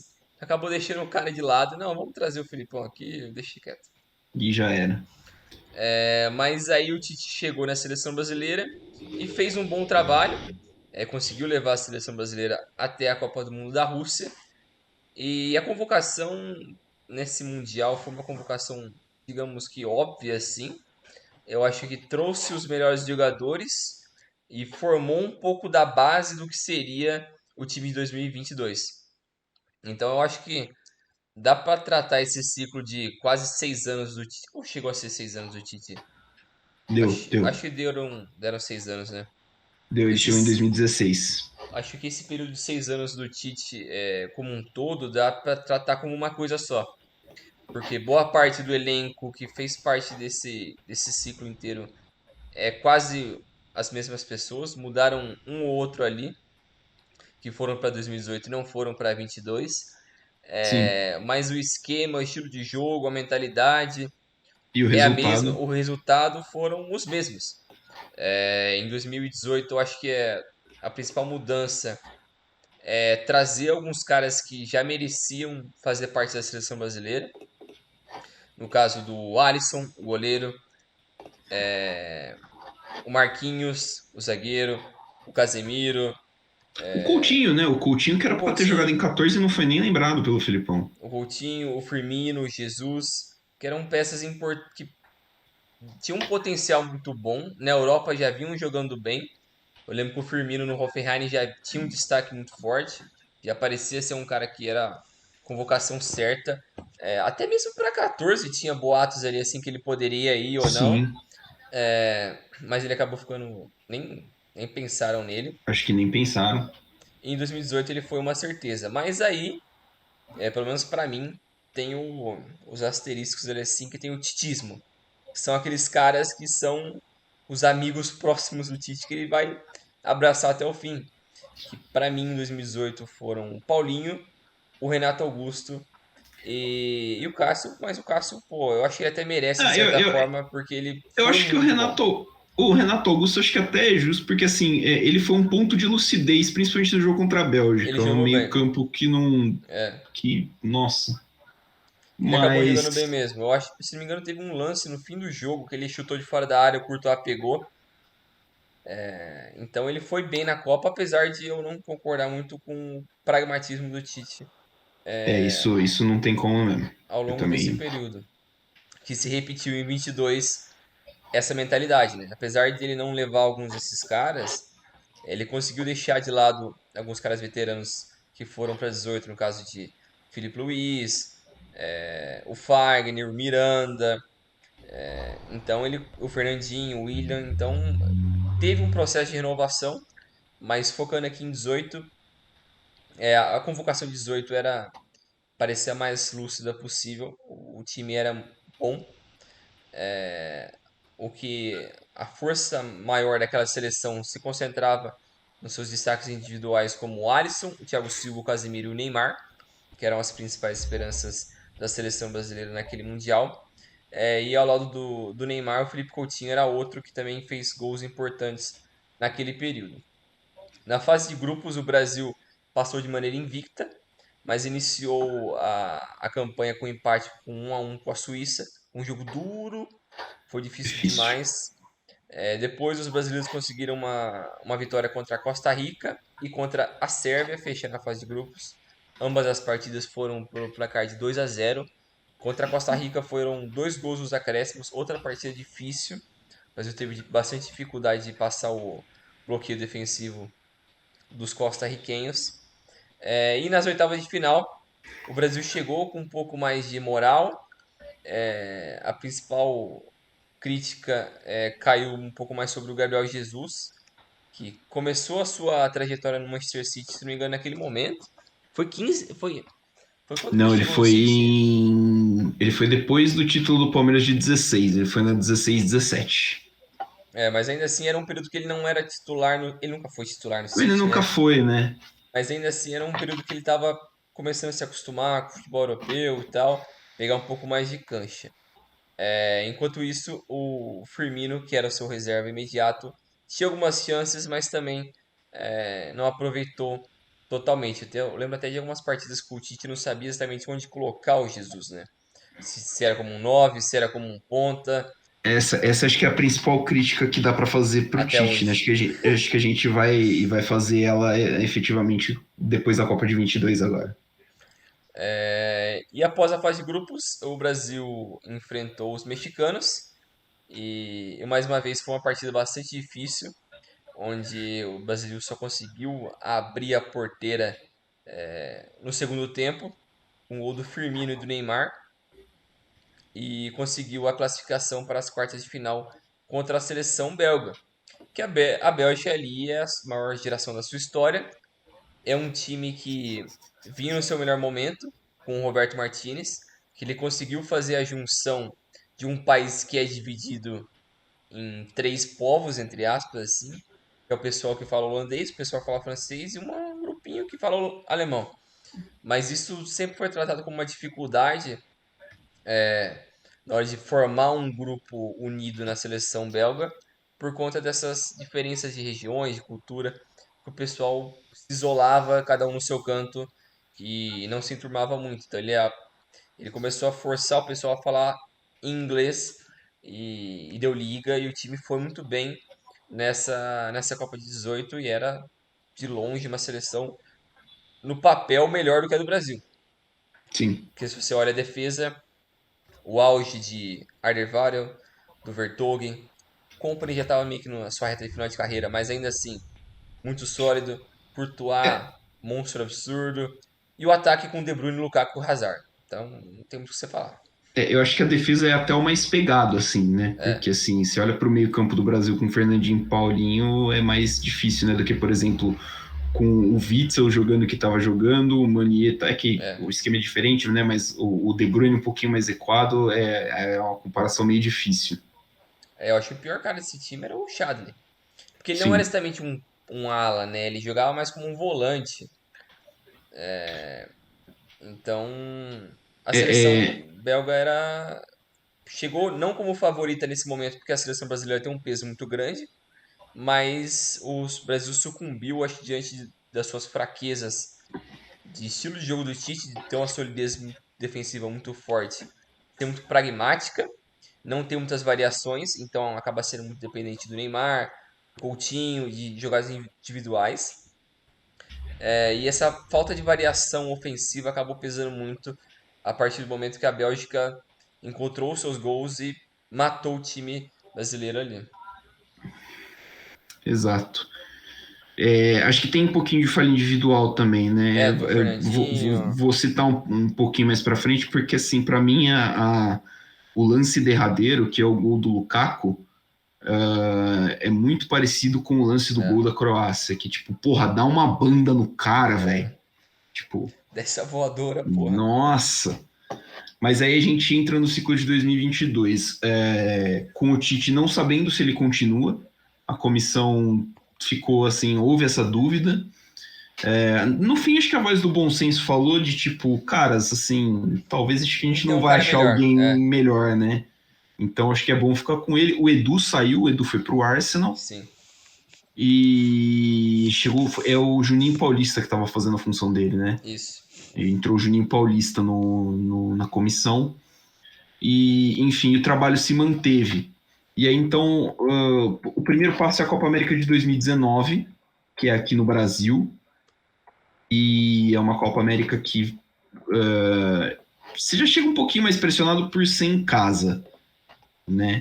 Então o Tite tinha essa missão de ganhar. O Brasil nunca tinha perdido, né, um torneio disputado no Brasil, uma Copa América, aliás, disputada no Brasil. E aí o Tite aproveitou para trazer algumas caras um pouquinho novas para essa seleção, para a Copa América. Jogou Arthur, então no Barcelona, o Alan, então no Napoli, o Neymar não jogou, o Paquetá teve a primeira chance, David Neres teve a primeira chance, Everton Cebolinha teve a primeira chance e o Richarlison teve a primeira chance de jogar uma competição oficial pelo Brasil. O Brasil ganhou essa Copa América, né? Foi, acho que muito se diz assim que para a Copa de 22 o trabalho do Brasil chegou no auge na hora certa, mas acho que o trabalho para a Copa de 18 bateu esse auge aí na Copa de 19, Sim. Copa América de 19, que foi um campeonato muito seguro que o Brasil ganhou. A final foi contra o Peru no Maracanã, foi bem assim, foi um torneio bem tranquilo, contou com 2-0 na Argentina na semifinal, apesar de um começo meio puxado, né? Tem um 0-0 contra a Venezuela que não foi muito bom, o time desencantou mesmo depois da primeira rodada, da terceira rodada, que foi um 5-0 sobre o Peru, que foi finalista. Começam as eliminatórias e vem a pandemia, todo aquele bafafá lá que a gente lembra, e aí tem a Copa América de 2021, né? As eliminatórias do Brasil foram muito seguras, isso é importante frisar. Né? O Brasil terminou invicto, com um jogo a menos, é verdade, né? A gente não jogou a volta contra a Argentina. O Brasil e a Argentina terminaram invictos a eliminatória e classificou sem susto para a Copa do Mundo. Beleza. Agora chega a Copa América de 21, que foi trazida para o Brasil por motivos que até agora ninguém entendeu muito bem por quê, né? E aí acontece, né? Tipo, é até meio difícil de explicar, porque talvez o Brasil tenha jogado até melhor. O formato era um pouquinho diferente, eram dois grupos de cinco, então a fase de grupos ficou meio inchado, uns jogos muito sem sentido. O Brasil ganhou da Venezuela na estreia, ganhou do Peru, ganhou da Colômbia e empatou com o Equador num jogo que não valia absolutamente nada na fase de grupos.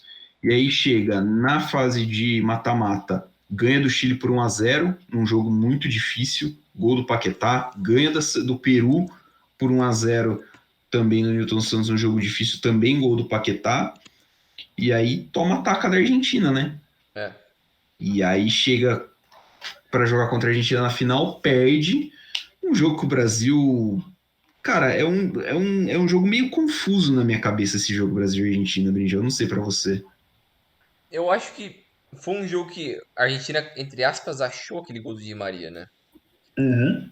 E depois disso ela literalmente sentou no resultado e falou, não, vamos fazer o Brasil correr atrás disso como se a vida deles dependesse disso. Que eu acho que isso foi a sementinha que deu início à Argentina campeã do mundo hoje. Que Sim. foi um time que sabia trabalhar esses resultados, sabia trabalhar a pressão. Eu acho que ele até evoluiu nesse sentido. E conseguiu, mesmo tendo o resultado na mão, é um time que conseguia ainda ir para cima, correr, ter vontade. Nesse jogo eu acho que eles sentaram muito mais no resultado do que em outras partidas nesse Mundial. Então eu acho que é um time que demonstrou ali assim ter qualidades, mas era ainda muito início de um trabalho do Scaloni.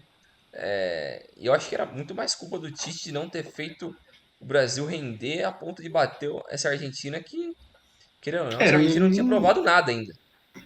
A Argentina passou pelos pênaltis, né? Passou pela Colômbia nos pênaltis na semifinal. Não tinha feito assim, nossa, né? Um Era, baita torneio, né, pô? era ainda um catado com o Messi. Não Era. dá pra dizer que era um super time.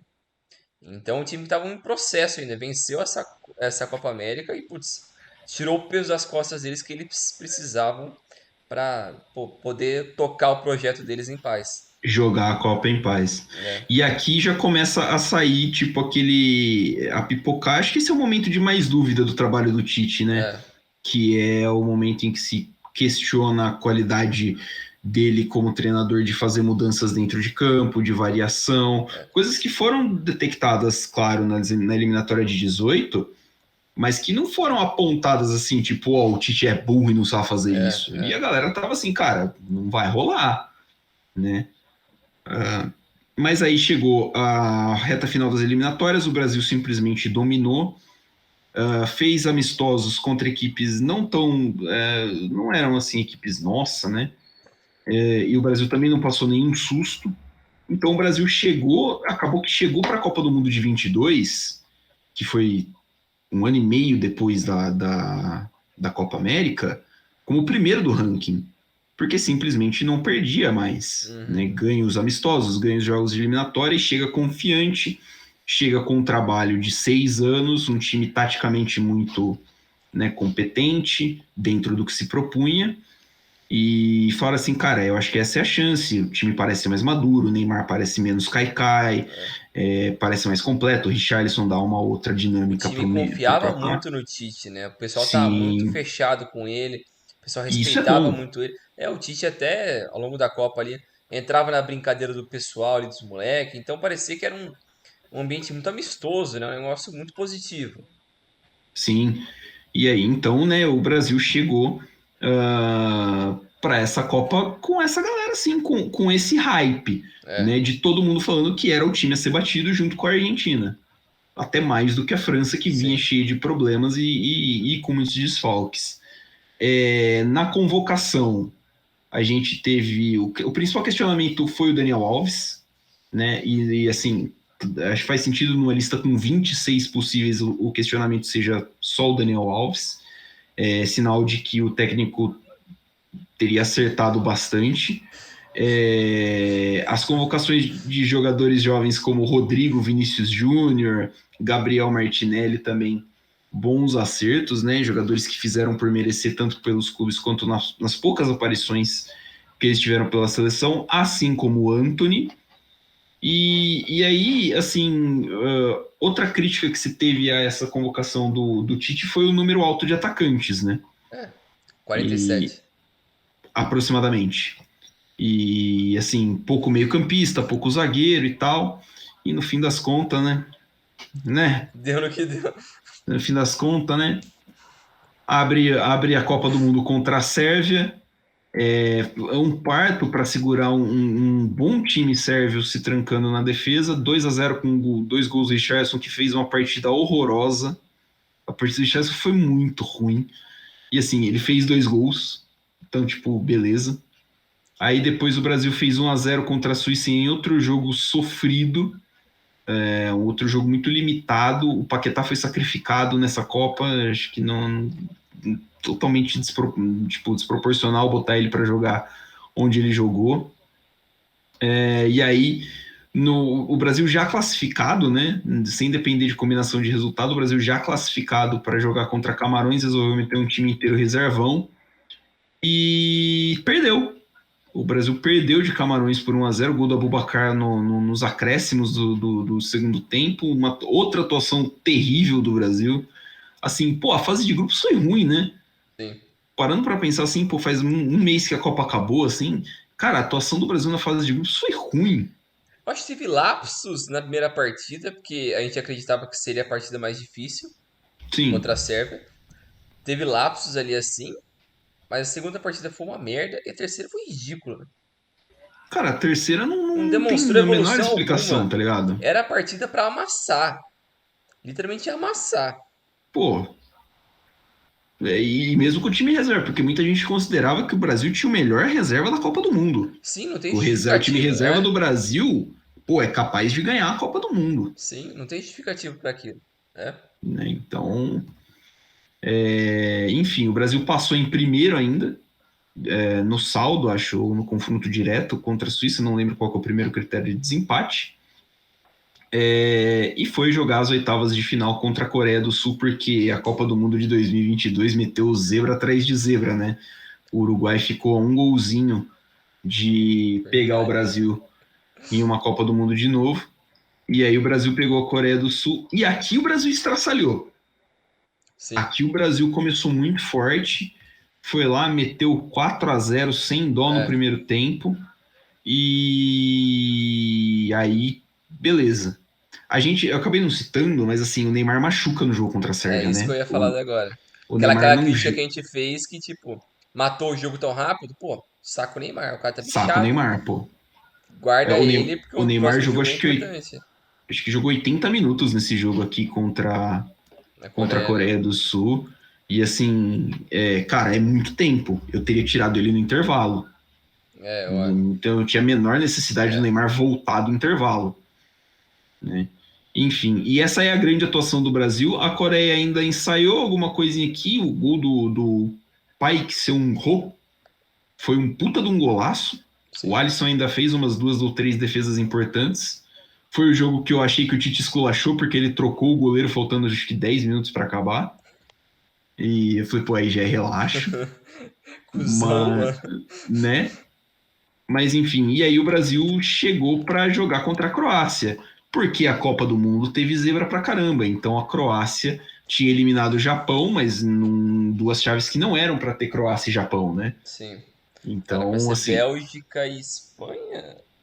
a Croácia passou em primeiro ou em segundo? A Croácia passou em primeiro, eu acho. Não, passou em segundo, porque o Japão passou em primeiro. É verdade, o Japão ganhou o grupo da Espanha Marrocos passou em primeiro e no. Marrocos passou em primeiro no outro grupo. É, Então, assim, não era um jogo que você esperava para umas quartas de final e a gente já estava pensando, pô, é um confronto acessível, né? Tipo, é um confronto acessível para o Brasil. E assim, cara, porra, eles tomaram um gol do pior maluco que a Croácia tinha em campo, cara. Eu não me conformo com isso até hoje, tá ligado? aham. Tipo, não basta, tipo, tomar o gol na porra do contra-ataque e tal e tudo. O cara que fez o gol é grosso. Tipo, é isso que incomoda, né?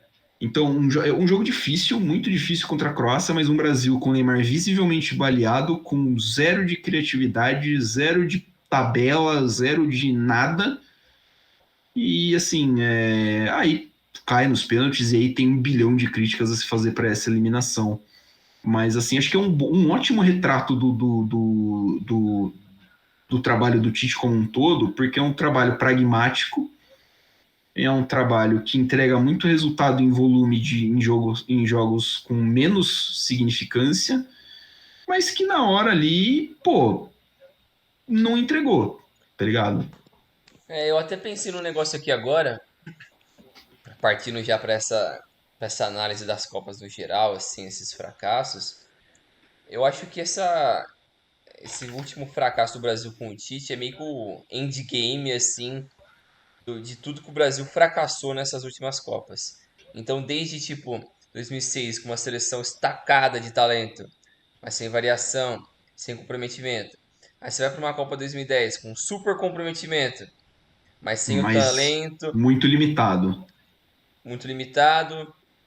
E você pode questionar também alguns métodos, algumas coisas ali. Aí você vai para 14, você vai, um time super ultrapassado em questão de metodologia. Então, um E um técnico começo de geração, acho, né? Dá pra citar. também, então é um período de transição de geração também, né? É, Uma geração acabando e iniciando outra. E um pessoal ultrapassado no comando. É o pessoal que deveria fazer essa ponte de talento de fim de geração do começo dos anos 2000 para essa nova geração do Neymar, do Coutinho, desses caras. Os caras simplesmente morreram. Que era o Adriano, Ronaldinho Gaúcho, Kaká. o Esses Kaká. caras deveriam fazer essa ponte e eles tiveram cada um os seus problemas. Então isso acaba também que caindo um pouco nas costas do Neymar e é algo que a gente constantemente lembra disso que sempre cai nas costas do Neymar. Sempre é o Neymar isso, o Neymar aquilo. Primeiro é o Neymar Kaká, depois é o Neymar que é briguento, depois é o Neymar que Ele que é pipoqueiro. depois Ele que é o devia ter Neymar batido que pênalti. vem buscar a bola no zagueiro, depois é o Neymar que, pô, faz isso, faz aquilo, é tudo. Eu entendo que ele tenta fazer muito porque ele sabe que é o líder, que ele sabe que é o cara mais importante, mas acho que falta também mão do pessoal ali que comanda a seleção brasileira de tipo, cara, vamos fazer desse jeito, vamos fazer aquilo. Então é muito, parece que tem um medo de falar com o cara. Um receio de falar, mano, ó, não faz isso, faz aquilo. Tem um medo do cara falar, e aí? Os caras Eu acho que não. assim, não sei se é exatamente medo, mas eu acho que assim, quem deveria fazer isso não sabe, não entende de futebol. Ou E às vezes eles até tentam, mas além não do. sabem, né? É verdade. Tipo, além de ser, tipo, a posição, o técnico, um cara assim que vê, tipo, cara, quando o Brasil foi eleito a sede da Copa de 2007, de 2014 em 2007, cara, você devia ter o planejamento aqui, ó, tipo, sei lá, uma semana, um mês depois, você devia ter uma tabela com, sei lá, uns 50 jogadores. Fala assim, caras, isso aqui é o que a gente vai ter chegando no auge para a Copa de 14. Vamos analisar o desenvolvimento desses caras, entendeu? Vamos fazer assim, vamos trabalhar essa galera. Eu gosto muito de lembrar que tem um jornal, um recorte de um jornal, sei lá, de 2007, 2008, da Bélgica, até um pouquinho antes, que fala assim, essas são as próximas estrelas da seleção, e é tipo um bando de moleque de 11, 12 anos, e é o Courtois, é o Alderweireld, é o De Bruyne, e fala assim, porra, não é difícil fazer, tá ligado? Mas é tudo muito arcaico aqui. A gente precisa. Acho que a primeira coisa que a gente É, precisaria modernizar é a estrutura da CBF. sim. Antes de pensar até em calendário, tipo, modernizar a estrutura da CBF. A galera da CBF tem que entender de futebol, de processos de futebol. E aí, a partir daí, você vai desmembrando tudo para a seleção. Porque acho que a crítica que você fez é muito válida. Tipo, o culpado é o Neymar por isso e aquilo. Mas assim, cara, ele não teve quem passasse a bola para ele. É, Simplesmente jogaram ele numa fogueira e falaram assim: você é a nossa esperança. resolve Por essa porra. favor, por favor, nos salve ou morreremos todos. É porque a gente Assim, também acabou sendo muito mal acostumado com essa ideia do talento, né? Que o sim. talento vai resolver tudo. E isso acaba caindo em 2006, com essa ideia. Não, o talento vai resolver aqui. Esquece essa porra. Não, esquece, mano. A gente vai resolver. Olha esse time aqui, mano. Não tem como. Foi lá e virou zona. Então acho que nem é. Tem várias coisas que o pessoal critica quando chega numa Copa, tipo, a eliminatória foi mal. Putz, quantas eliminatórias boas o Brasil já não teve nos últimos 5 6 ciclos? Ah, não ganhou a Copa América, não ganhou a Copa das Confederações. Putz, quantas Copa América o Brasil já não ganhou nos últimos 20 anos? Ah, mas o time, pô, não vai com um técnico bom. Pô, foi o Tite, o melhor técnico brasileiro dos últimos 10 anos. Ah, mas o time não tem um talento de geração. Pô, tem o Neymar. Antes disso tinha o Ronaldinho Gaúcho, Kaká, sei lá o quê. Então, é que nem você falou, acho que tudo isso. bem feito, obviamente a chance de ter uma conquista é grande, mas se não tem um trabalho bem feito desde a base, como a gente espera que o Neymar, que é um talento geracional, consiga resolver? Se ele não tem estrutura psicológica, emocional, até de conhecimento ao redor dele. Se o cara que Pô, eu duvido que tenha um psicólogo na seleção brasileira. Eu duvido, de verdade. O Tite não levou, o Tite não quis. O Tite não Cara, levou. isso é de uma soberba, de uma ignorância absurda. Foi Pô, foi bastante citado. A delegação da Copa de 70 tinha, eram pioneiros nisso.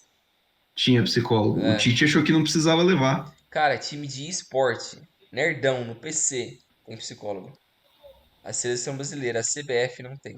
Cara, o Dibu Martinez, que é acho que é o cara mais totó da cabeça da Copa do Mundo, É, falou assim: cara, se não fosse o meu psicólogo depois do jogo contra a Arábia Saudita, a gente tinha ido pro é. saco. É esse impacto, por exemplo. E eu já vi ele falando numa entrevista também, não sei se foi nessa que você viu, mas que ele fala que a pessoa, o que foi mais importante na mudança de carreira dele foi um psicólogo. Ele fala, se fosse para indicar alguma coisa para uma criança que está começando a jogar bola, vai atrás de um psicólogo. Tem a estrutura emocional desde cedo. Lidar com situações de campo, fora de campo, pessoal. E, mano, Sim, querendo ou não, a gente tá num mundo que é tão maluco, cheio de informação, cheio de mudança. Os caras são milionários. É um mundo tão fora da realidade, qualquer cabeça se perde. E é sim, algo que a gente consegue ver que é recorrente em vários times e seleções do mundo. Olha, cara, eu acho que um exemplo claro disso é um Tottenham. Olha o Tottenham. Olha o quão fracassado é a mentalidade do clube Tottenham de futebol. e regatas. E regatas. Os caras podem ter grandes jogadores. Pô, o time no papel do Tottenham não é ruim. Faz uns 10 anos que não é um time ruim no papel. Mas o time vai lá e toma um gol, desmorona. Eles não conseguem. O psicológico dos caras é tão fracassado que se eles fazem 1-0, eles estão satisfeitos. Já senta.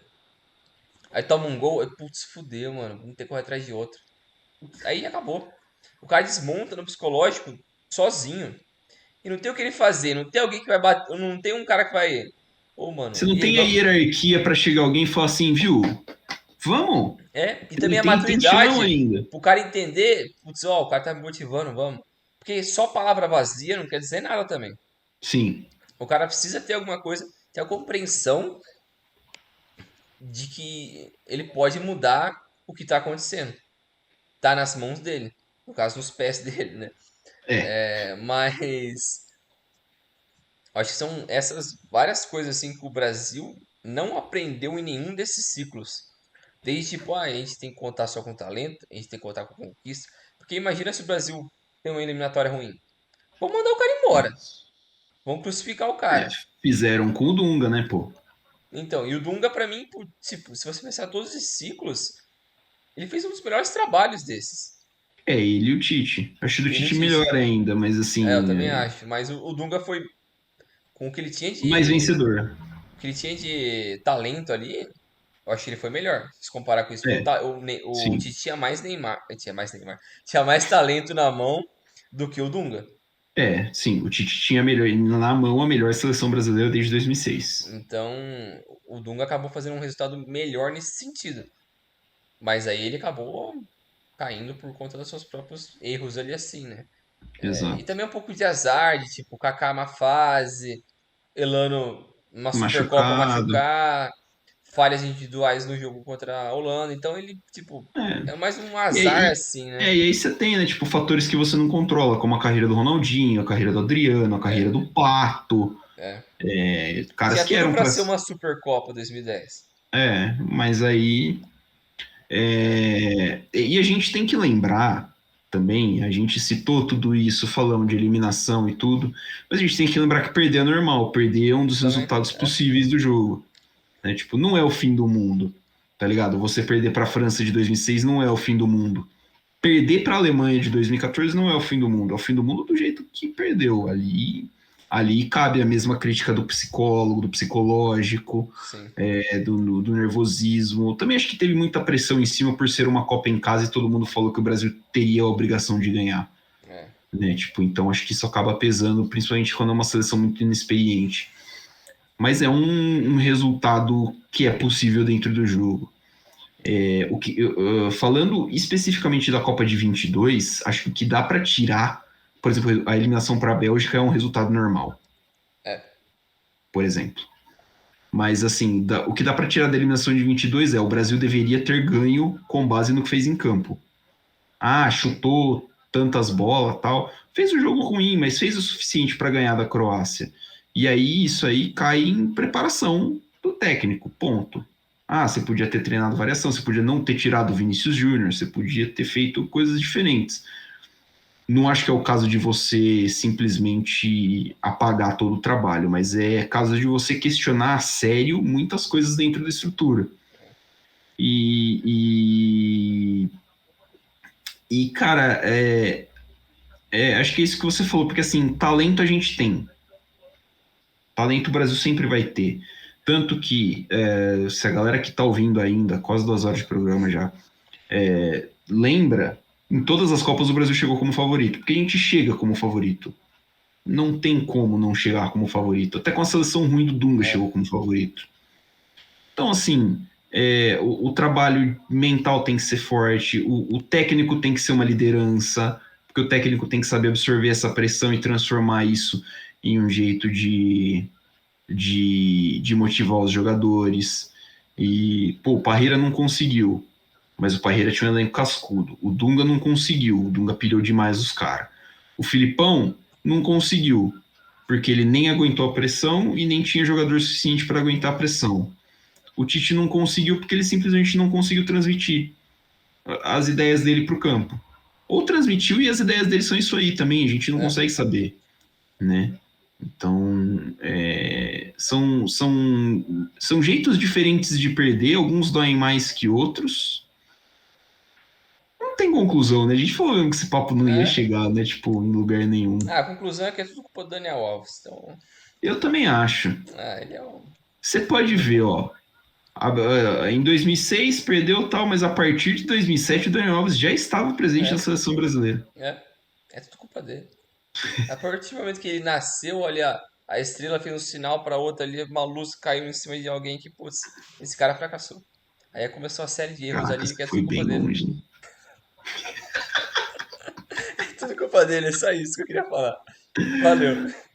Acho que pro próximo ciclo, a gente tá gravando esse 19 de janeiro, o Brasil não tem técnico ainda. Próximo Vai ser o ciclo, Daniel. a gente precisa pensar com carinho no treinador, mas assim, acho que além de tudo, o Brasil precisa formar treinador. Porque não se Putz. forma treinador aqui, É, né? Então, mesmo que não seja para a seleção brasileira, para o nosso mercado mesmo, a gente é, precisa fabricar uns treinadores aqui, mano, porque os europeus vêm aqui, ganham uma, duas coisas e vai embora, e a gente vai passar o resto da vida fazendo isso. é. Então, acho Gastando que bilhões com os caras. né? Um abraço aí pro Vitor Pereira.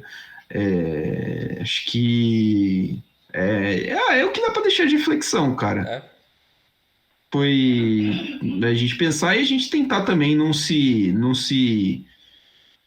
deprimir tanto quando a próxima eliminação na Copa vier, né? Acho que a geração que vem forte, vem melhor preparada do que veio a anterior, né? Veio essa geração do Neymar. aham. Então acho que A gente também não sabe se o Neymar vai estar na próxima, né? Se ele vai estar afim de jogar né, mais uma Copa.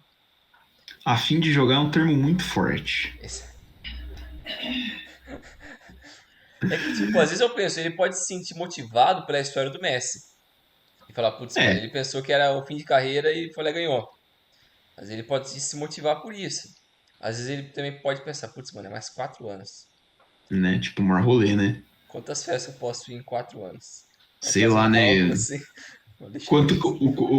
o quanto que esses carniceiros do francesão vão bater no meu tornozelo nesses próximos anos? Dá pra ligar Então. pro Landim já?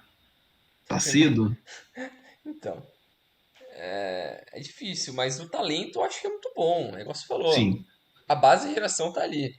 Acho que precisa ver um pouco mais de defesa que laterais. Meu Deus do céu. Laterais, precisamos de laterais. É. Você que tem filho jovem, quer Mete um ensinar ele a filho jogar aí. bola, ensina a jogar de lateral. Estamos precisando. Mas é isso aí. Fica desse jeito então, Brinjal. Isso aí. Valeu, hein? Valeu, Milani. Valeu, pessoal. Valeu por aguentar nós por 1 hora e 40 minutos. Valeu, galera. Tamo junto, hein? Até a próxima. É nóis.